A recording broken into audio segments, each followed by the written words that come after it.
Today, I'm going to show you how to delete applications on a Mac. Quick and easy. First, open up Finder. Look at the sidebar on the left and see if there's an Applications item.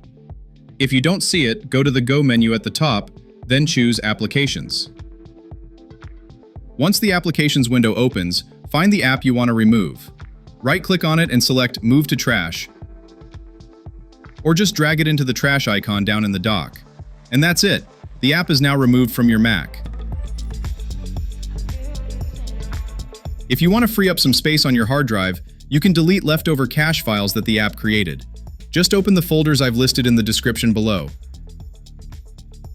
Copy each path, hit Command-Shift-G, paste the path in, and press Enter to go straight there. Look for any folders that have the same name as the app you deleted, and remove those too. Thanks for watching, and I'll see you in the next video.